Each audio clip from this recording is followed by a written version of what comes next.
Aujourd'hui, je fais cette vidéo pour pousser un gros coup de gueule contre mon pays, le Cameroun. Et je souhaite que cette vidéo soit entendue de tous les Camerounais. Parce qu'au bout d'un certain temps, le silence nous rend aussi complices. Hier, j'ai appris le tragique décès de Gabriel Nandjip, qui est un jeune humoriste camerounais que je ne connais pas particulièrement, mais avec qui j'ai eu quelques échanges sur Internet, notamment parce qu'il y a de cela quelques semaines, j'avais fait une série de vidéos pour dénoncer l'excessive promotion des paris sportifs, notamment au travers des influenceurs. Et Gabriel, qui lui-même était un influenceur, m'avait répondu, avait pris le soin de répondre en disant que les sociétés de paris sportifs étaient encore parmi les seuls moyens dont disposaient les influenceurs pour avoir des revenus. Donc on ne peut pas leur tirer dessus. On n'était bien évidemment pas d'accord, lui et moi, là-dessus, mais bon, ça reste une divergence idéologique. Quand j'ai appris hier son décès, j'étais vraiment touché par la nouvelle. Parce que je me suis dit, mais c'est pas possible. Si jeune, à la fleur de l'âge, si drôle, partir comme ça. Mais ce qui m'a le plus révolté, c'est quand j'ai su pourquoi et comment il est mort. Et c'est de ça dont je veux parler. Gabriel Nandjip a trouvé la mort hier sur l'autoroute de la mort, la nationale 3 au Cameroun. Et je pense qu'il est plus que temps que l'on s'indigne contre cette autoroute. Au Cameroun, pour ceux qui ne le savent pas, on a une autoroute qui s'appelle la nationale 3, qui est l'une des autoroutes les plus meurtrières au monde. Je pèse bien mes mots, ce n'est pas moi qui le dis.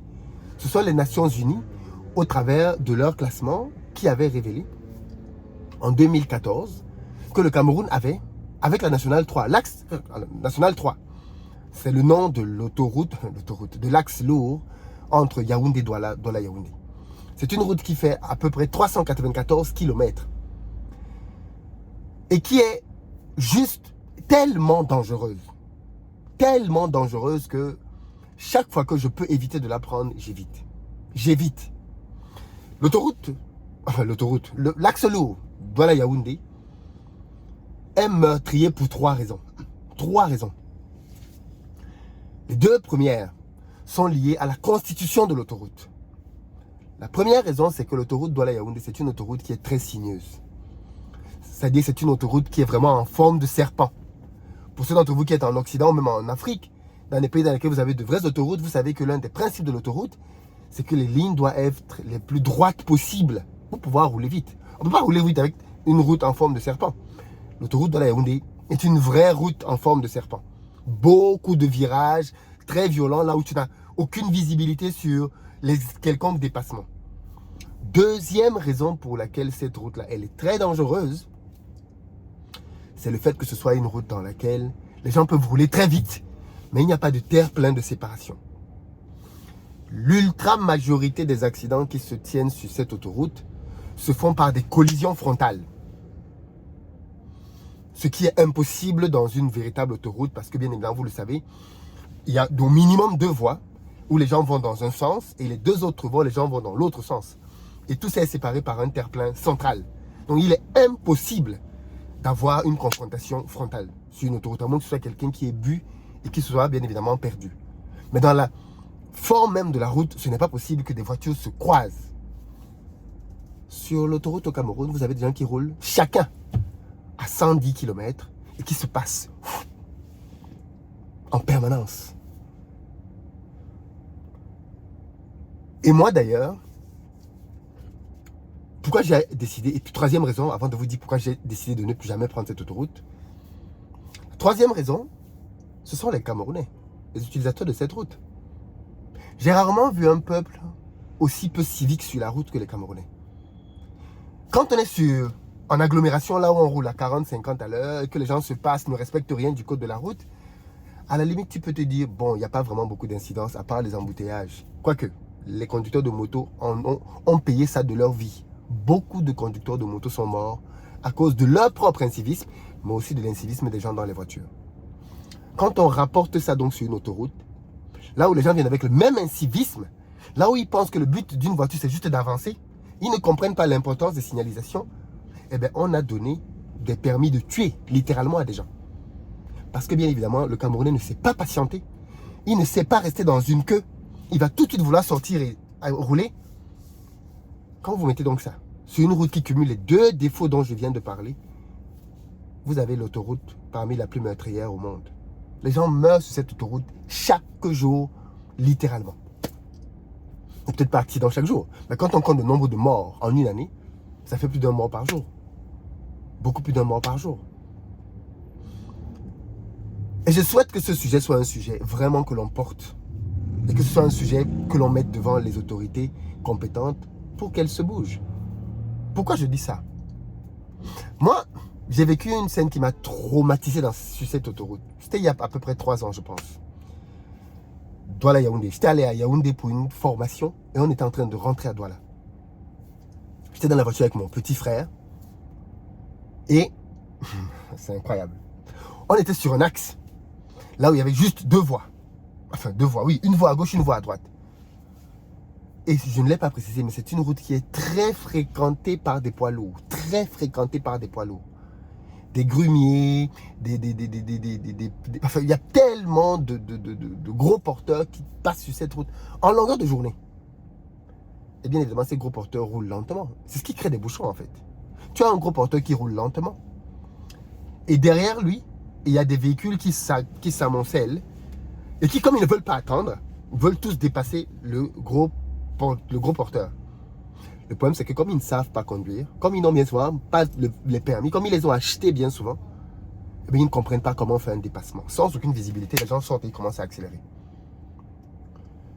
Je suis donc dans la voiture avec mon frère. On est en train de rouler à 90 à l'heure. On a des voitures qui viennent en face. Et puis, on a un gros porteur. Et le gros porteur est à moins d'1 kilomètre de nous. Je vous dis bien, on roule à 90 km/h.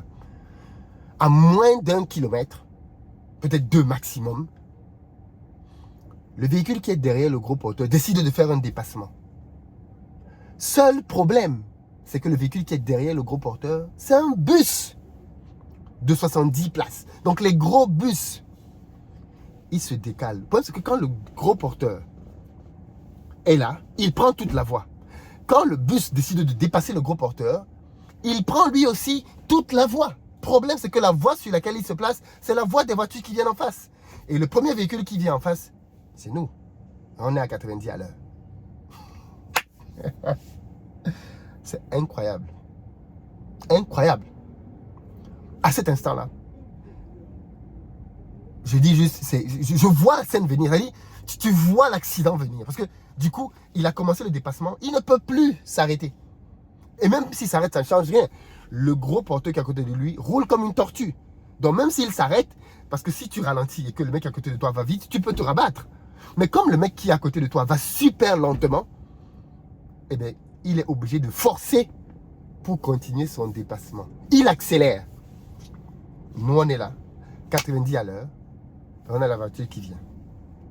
En face de nous, à vive allure. Le bus est en train d'accélérer. Notre grâce ce jour-là a été 2 choses. La première, c'est qu'il y avait des herbes. Parce que parfois, dans cette autoroute, vous êtes là une voie chacun et à côté, vous avez un fossé. À l'endroit où on a eu cet incident-là, il y avait de la brousse. La deuxième chance, c'est le sang-froid de mon petit frère. Parce que ça, c'est une situation qui te fait paniquer.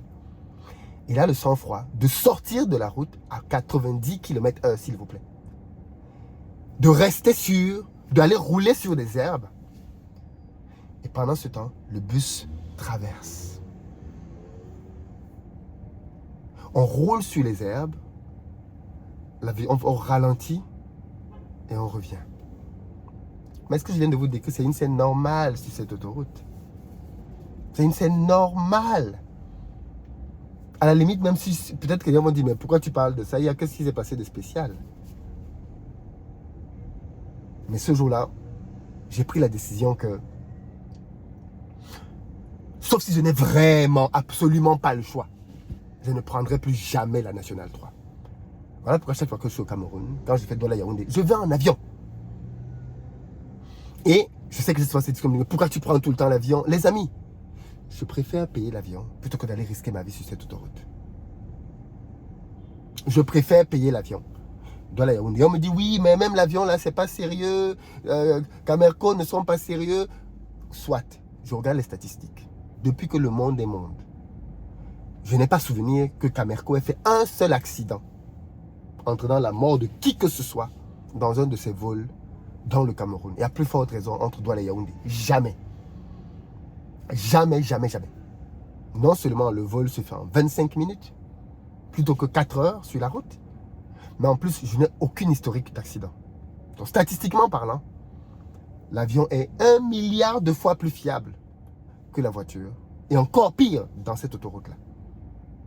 Donc, ce n'est pas par plaisir. Non, c'est par nécessité. C'est par nécessité. Je parle de ça parce que beaucoup trop de personnes sont mortes sur cette route-là. Beaucoup trop de personnes. Le Cameroun a entrepris en 2013 de construire une autoroute moderne entre Douala et Yaoundé qui ferait moins de 200 km. Donc une route a priori droite. Plutôt que de 4 heures, on ferait le trajet désormais en à peine 2 heures. Ce qui est juste idéal. 2013, ça fait 10 ans les amis, 10 ans. C'est une autoroute dont la construction a été faite en 2 tronçons. Un tronçon de 60 km et un tronçon de 136 km je crois. Le premier tronçon de 60 km, 10 ans plus tard, n'est pas encore livré. 10 ans plus tard, n'est pas encore livré. Et a englouti plus de 300 milliards de francs CFA. Faisant de ce tronçon le tronçon peut-être l'un des plus chers au monde. Détournement, corruption, à gogo. Les uns et les autres se gavent. Parce que quand on regarde les coûts de construction des routes ailleurs en Afrique, dans des contextes à peu près semblables, avec ce budget, on aurait bien avancé l'autoroute. Bien avancé l'autoroute. Mais le Cameroun, c'est le Cameroun. Le Cameroun, c'est le Cameroun. Malheureusement. Et aujourd'hui donc, jusqu'aujourd'hui, la première partie de cette autoroute commence à être utilisée. Elle a été ouverte au public. Et tous ceux qui l'ont prise disent que cette route va faire un changement énormissime. Moi-même, j'ai dit, le jour que cette autoroute est prête, je prends ma voiture, je démarre Douala Yaoundé. Je n'ai aucun stress, aucun problème. Parce que quand tu as une autoroute avec 2 voies, en plus elle est prévue pour 3 voies. On ouvre d'abord 2 voies, après ils vont avec la possibilité d'ouvrir la 3e voie. Mais mettez 3-4 péages si vous voulez. De toute façon, il y a déjà 3 péages sur l'autoroute Douala Yaoundé actuelle. Mettez 3-4 péages, même 5 si vous voulez sur l'autre autoroute. Et donnez aux gens le choix. Mais tout le monde va venir sur la nouvelle autoroute. Elle est plus rapide, elle est plus sécurisée. Mais jusqu'aujourd'hui, elle n'aboutit pas. Je souhaite que la mort de Cabrel serve au moins à ça. Serve au moins à créer une véritable indignation. Là, maintenant, les gens sont dans le deuil, l'émotion par rapport à cette perte. Mais je me dis, est-ce que ce n'était pas évitable? Parce qu'en fait, de ce que j'ai appris, Cabrel serait décédé suite à un choc avec un poids lourd. Parce que quand on regarde l'état de sa voiture, froissée complètement d'un côté, on dit qu'il est mort sur le champ. Donc voilà encore quelqu'un qui est décédé suite à une collision sur cette autoroute. Mon souhait, c'est juste que ce soit le décès de trop. Que les uns et les autres se saisissent de ce sujet avec beaucoup de sérieux. Qu'il y ait un véritable ras-le-bol, une véritable dénonciation, afin que les autorités soient mises devant leurs responsabilités et qu'il y ait une pression telle que on puisse trouver les conditions nécessaires pour terminer le 2e tronçon. Et que cette autoroute soit enfin ouverte. En 10 ans, on a fait 60 km, on a dépensé plus de 300 milliards. Mais je rappelle que dans le même temps, le Cameroun a construit énormément d'autoroutes partout dans le pays. Le Cameroun a des routes maintenant modernes, des autoroutes qui relient le Cameroun aux autres pays. Parce qu'en fait, l'autoroute du Yaoundé-Douala, c'est l'autoroute la plus fréquentée de toute l'Afrique centrale. Parce que cette autoroute-là, elle permet, puisque au travers du port de Douala, de desservir les pays qui sont enclavés. Au travers de cette autoroute, on peut servir le Tchad, on peut servir la Centrafrique, ainsi de suite. Le Cameroun, et cette autoroute donc, je suis même sûr que les autres pays sont prêts à financer pour qu'on construise cette autoroute. Les routes pour sortir du Cameroun sont nickel. J'ai même appris que maintenant il y a des agents. On peut faire Douala ou Yaoundé jusqu'à Brazzaville en route. avec une agence. Parce que les routes sont là maintenant. Ok, il y a toutes ces routes. Mais la route la plus importante, la route la plus accidentogène, n'est pas touchée du tout. Et ça, il faut que ça change. Il faut absolument que ça change. Il faut absolument qu'il y ait une pression qui soit mise pour que cette autoroute soit enfin terminée. Parce que tant que ce n'est pas fait, demain viendra pleurer quelqu'un d'autre. Mais cette route-là, je suis sûr que tout le monde a au moins un proche ou une connaissance qui est mort là-dessus. Tellement cette route a tué.